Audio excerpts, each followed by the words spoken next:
आप देख रहे हैं प्रेस एक्सप्रेस। मैं हूं आपके साथ हर्षिता। सरकारें बदलती रहीं, 10 साल हो चुके हैं। मैं अपने क्षेत्र की समस्या मंत्रियों के पास ले जा रहा हूं, पर मंत्रीगणों के पास समय नहीं है। आपको बता दें कि मुंबई के गवांडी इलाके में एक SMS नाम की कंपनी है, जिसमें अस्पतालों का वेस्ट जलाया जाता है, जिसके चलते इस क्षेत्र की जनता को बड़ी संख्या में TB जैसी बीमारियां हो रही हैं और यहाँ के लोगों की आयु भी कम हो गई है। और जैसे कि यही नहीं, और भी मुद्दे हैं, जैसे कि गवांडी इलाके में मुंबई के विभिन्न हिस्सों से लाया गया वेस्ट भी डाला जाता है। यहाँ के लोगों को स्वास्थ्य व्यवस्था से भी जूझना पड़ता है। अबू आसिम आजमी ने कहा कि जब भी मुद्दों की बात की जाती है तो ये लोग लव जिहाद जैसे मुद्दों को सामने रख देते हैं। देखिए और क्या कहा अबू आसिम आजमी ने। इस समय हम नागपुर अधिवेशन में हैं, जहां पे कि हमारे साथ में समाजवादी पार्टी के विधायक जो हैं अबू हाशिम आजमी जी हैं। हम सीधा सवाल करेंगे अबू हाशिम आजमी जी से। अबू हाशिम आजमी जी, जिस तरीके से आपने गवंडी के जो अस्पताल का मुद्दा उठाया, तो सर सदन के अंदर आप देख रहे हो पहले ही दिन से जिस तरीके से कार्रवाई चल रही है, आरोप प्रति आरोप चल रहे हैं। तो जिस तरीके से SMS कंपनी की बात की जाए गवंडी के अंदर, आप काफ़ी समय से उसको बंद करवाने के पीछे आप जंग लड़ रहे हो। तो सर क्या लगता है कि इस बार के अधिवेशन में उसमें किसी हद तक कामयाबी मिलेगी? देखिए, जहाँ तक सवाल है मेरे एरिया के मानकुश शिवाजी नगर का, वो ऐसा एरिया है कि जहाँ पे मुंबई के सारे जो सड़क से ये डेवलपमेंट के नाम पर कहीं सड़क बन रही, कहीं ब्रिज बन रहा है, तो जो लोग उठाए जाते हैं इनकी वो ला करके मानकुश शिवाजी नगर में बसा दिए जा रहे हैं और लाखों लाखों लोग आ रहे हैं, लेकिन उस लिहाज से वहाँ पे उनको फैसिलिटी नहीं दी जा रही है। मुझे अफसोस है।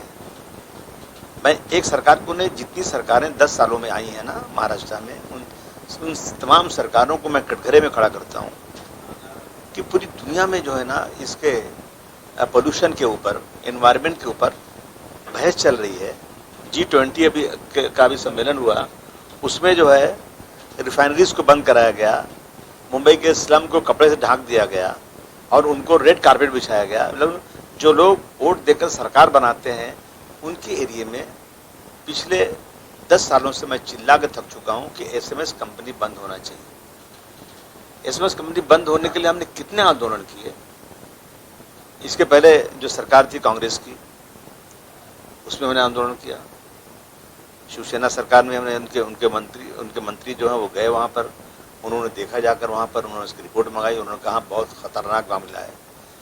NGOs ने, टाटा इंस्टीट्यूट ऑफ रिसर्च ने ये रिपोर्ट दिया कि लोगों की उम्र का एज 39 ईयर्स है। लोग हर जगह 60 साल 70 साल जी रहे हैं, वहाँ 39 साल जी रहे हैं।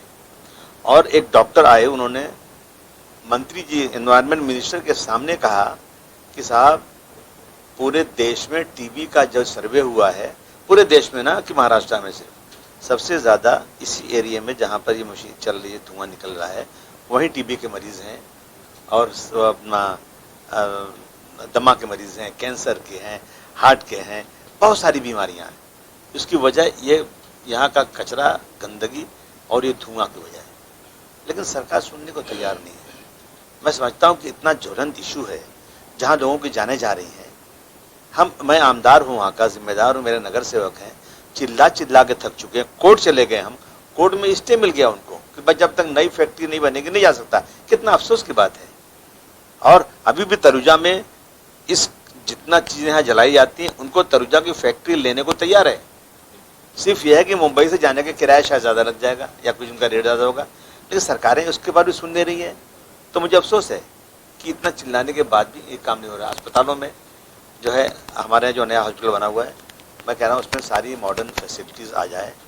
बीमारियाँ बढ़ रही लोगों की, लेकिन अभी तक उसमें पूरी मॉडर्न फैसिलिटी नहीं। मैंने सवाल उठाया था, मुझे मंत्री जी ने कहा कि मैं इसकी मीटिंग लगाता हूँ और इस पर सारी फैसिलिटीज़ वहाँ लाने के लिए जल्द से जल्द मैं करता हूँ। अब ये है सर, ये आश्वासन तो आपने जिस तरीके से आपने कहा कि पहले भी कई सारी सरकारें बदल चुकी है महाराष्ट्र के अंदर, तब से आप इन मुद्दों को उठा रहे हैं, लोगों की जाने जा रही हैं, मगर सरकार है कि उस तरफ ध्यान देने के लिए तैयार नहीं है और संवेदनशील नहीं नजर आ रही है सरकार इन सारे मुद्दों को लेकर।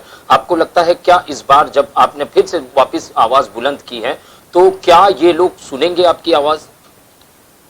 देखिए, एक मसल हमारे यहाँ, हम यूपी के रहने वाले हैं, एक मसल है कि भैंस के आगे बीन बजाओ भैंस बट्टी पगुराए। वही हालत हमारी है। मैं आमदार हूँ, मैं क्या कर सकता हूँ? मैं एजिटेशन कर सकता हूँ, हाउस में चिल्ला सकता हूँ, मंत्री के पास डेलीगेशन लेके जा सकता हूँ, मीटिंग बुला करके वहाँ पास करा सकता हूँ, मैंने सब किया है। अब मुझे क्या करना चाहिए मेरे समझ में नहीं आ रहा, मैं कोर्ट भी चला गया। उसके बाद मैं इसके माध्यम से मंत्री जी से कहना चाहिए, इंसान की ज़िंदगी से खिलवाड़ बंद करो, जो जहर निकल रहा है उसे जहर को बंद करो और उस कंपनी को वहाँ से हटाओ, कचरा वहाँ लाना बंद करो, शहर से बाहर जहाँ लोग नहीं रहते वहाँ ये काम करो। चिल्ला रहा हूँ मैं आपके माध्यम से भी चाहता हूँ कि ये जनता की आवाज़ बने और किसी तरह से वहाँ पे ये फैक्ट्री बंद हो और गंदगी वहाँ से कम हो। सर, शताब्दी अस्पताल की अगर मैं बात करूं, आपने कहा था कि वहाँ पे जो है जो वार्ड बॉयज़ हैं या डॉक्टर्स हैं, इनकी काफ़ी कमी है, मशीनरीज़ की कमी है, जनता को जो है दिक्कत हो रही है किसी किस्म का इलाज करवाना, और छोटा मोटा भी इलाज करवाने अगर पहुँच जाते हैं तो घंटों कतारों में खड़े रहना पड़ता है। 2016 से हमारी आवाज़ है कि भाई शताब्दी को मेडिकल कॉलेज बनाया जाए, और इनका वादा भी है मेडिकल कॉलेज बनाने का। 2016 से भाई 6 साल हो गए, अभी तक मेडिकल कॉलेज नहीं बना।